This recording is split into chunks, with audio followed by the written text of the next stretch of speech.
Our special guest has arrived. Benjamin Luxon, welcome to the Norman Pellegrini broadcast booth and to Lyric Opera of Chicago. Thank you.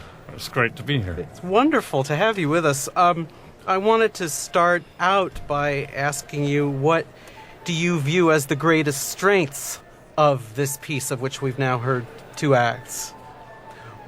Well, I think, yes, what he's managed to capture in a very even balance is the three worlds, in a way, if you want, of, well, not three worlds, but the three groups, the lovers, the magical world of the fairies, and all of that, and then also the rustics. So we've got these sort of three levels go along, beautifully integrated. Do you actually have favorite portions of this music, whether it involved the role you sang or not? I think, for me, probably, I think some of the most extraordinary music is the fairy music, and I love Oberon and Titania's music. I mean, I think some of that is just quite wonderful. What about the role that you sang of Demetrius? Was he enjoyable to play? Demetrius, kind of. I think the thing was that I played it so often it became, it was the big touring opera with the English opera group at the time when I was there. It was the opera that we really took around various places. And so I did it very often. I must have logged up, 70 or 80 performances, I think. And sort of Demetrius, after a while, he doesn't grow. I mean, he's a part of the sum. He's a part of the whole. And there's not too much you can do with the lovers in a way after a while. We're talking with Benjamin Luxon, renowned British baritone. Ben, you mentioned the English opera group, which you joined in the early 1960s. Yeah, 63. What was the idea behind this group? What was the philosophy? I think very simply was that Britain had formed his own group because his first opera, Peter Grimes, he did at the old Sadler's Wells. He had terrible problems. When the singers came to him, they complained to the management because the music was too difficult to perform. It's destroying our voices, they were saying. There were terrible problems with that. Then the next thing he did was Glyndebourne, and he wrote The Rape of Lucretia for Glyndebourne. Now, everyone is expecting, after Peter Grimes, another big blockbuster. And what did they get? A chamber opera for, 8 singers, no chorus, a small ensemble, instrumental ensemble, and a story of the Rape of Lucretia, the Etruscan Prince Stark Queens. I mean, what is that? And it kind of wasn't a very much of a success. And so I think he learned very quickly that he wanted control. And so he formed his own group to do his own operas, and also then some other contemporary operas of British composers, fellow British composers, and also some Baroque music as well. But I think he wanted the control, very simply. And your first piece with Benjamin Britten and the English opera group was Rape of Lucretia, was it not? What were those circumstances? It was actually Albert Herring. But there were the three operas, and in 1963, we toured in Russia. It was the first Western company that had been to Russia. I think the Royal Ballet had been the year before. And so we took on that tour the three chamber operas, The Rape of Lucretia, Albert Herring, and The Turn of the Screw. And so I was in both Herring, Albert Herring, and The Rape of Lucretia. Where else did the English opera group tour?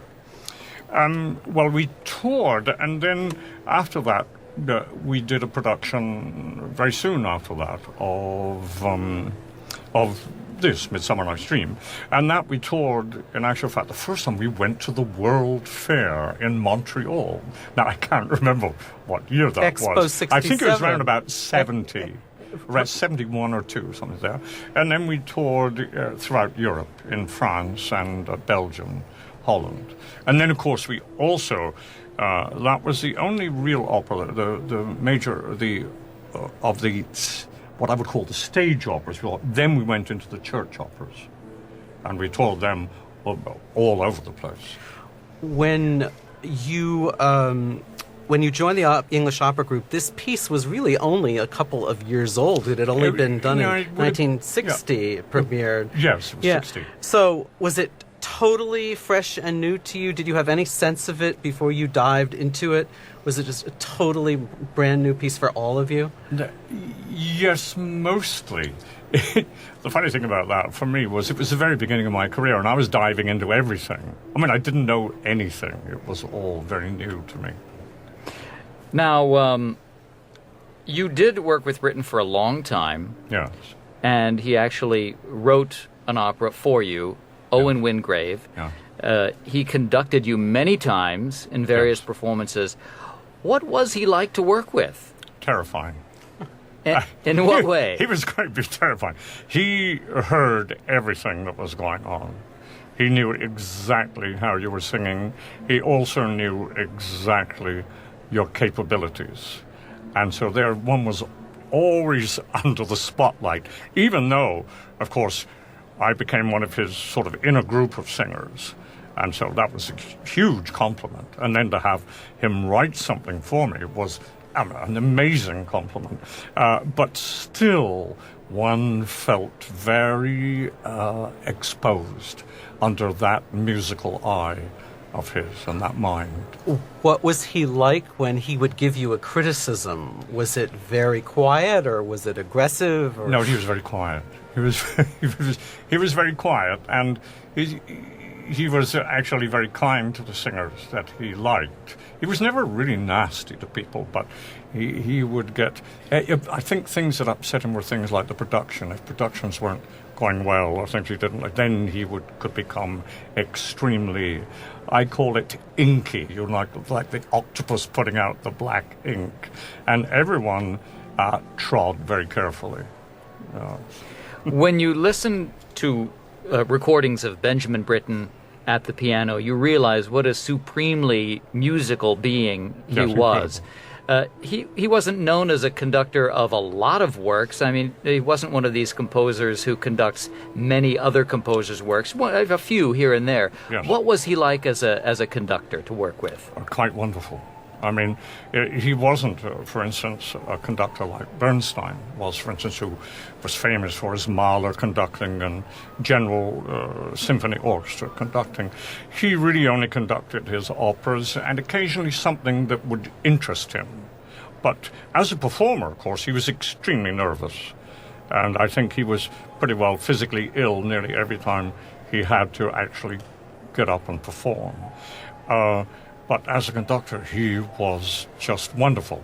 And again, as an accompanist, you had the feeling that he knew just what you wanted to do with your voice or with his music.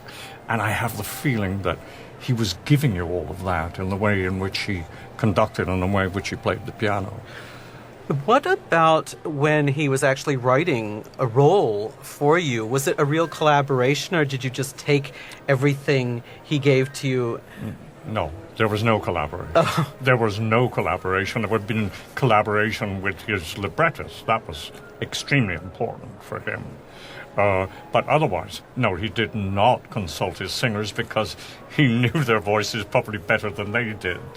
And so he knew exactly what he was writing. He knew exactly the kind of talent and the kind of musician and the quality of the voice and the type of everything. He knew all the strengths of the voice. So he wrote roles that it was quite wonderful. Well, he wrote so many things for Peter Pears, roles that many other tenors find very difficult, but they suited Peter Pears' voice to a glove. Yes. Pears was also the co-librettist of the opera we're hearing tonight, A Midsummer Night's Dream, and was in the premiere singing the role of flute. Many people have commented on how well-read and articulate Peter Pears was. What do you remember of Pears? He was a very dignified gentleman and was inclined to keep in the background, right? One always heard this, that Peter was the literary influence behind, but I think that's not quite true. I think he was certainly very influential, but I think Britten was also an extremely well-read composer and musician, and I think it was always the collaboration between them that was going on. Can you remember one high point in performing a Britten work, especially if it's with Britten, one moment where that was simply transcendent on the stage for you? That's very difficult, because whenever he conducted, something special happened, and everything kind of became easier. I think one of the nice things that happened to me in the very beginning was that, and this is, he's not a friend of mine, but he's now in America. I don't think he's a friend of mine, I don't know, and that's the critic Andrew Porter. Well, whenever I stepped onto the stage in those early days of my career, and Andrew Porter was the critic, he could not stand the sound or the sight of me, and I got terrible reviews. And when we did Rape of Lucretia in London, Andrew Porter's review singled me out. Normally he likes to write a long section about the whole work and the nature of the work, and when it was composed, history, that kind of thing. He didn't even bother with that. He just got into saying, well, there was only one thing bad about this performance, and that was the Tarquinius of Benjamin Luxon. And he really lambasted me. Then he got into the history after that and did the rest of the critique. And I had the most wonderful letter from Ben Britten afterwards, in which he said, Ben, I'm so shocked that Andrew Porter should have written that about you, and you are the best, for me, the best Tarquinius that I've had. And he wrote me the letter, and I cannot find that letter. Oh no. I'd give anything to have that letter now. Well, Ben, we know that you have to take your seat again for the final act of A Midsummer Night's Dream, and we want to thank you so much for joining us live in the Norman Pellegrini broadcast booth. Enjoy the rest of this production. Thank you so much. Thank you so much.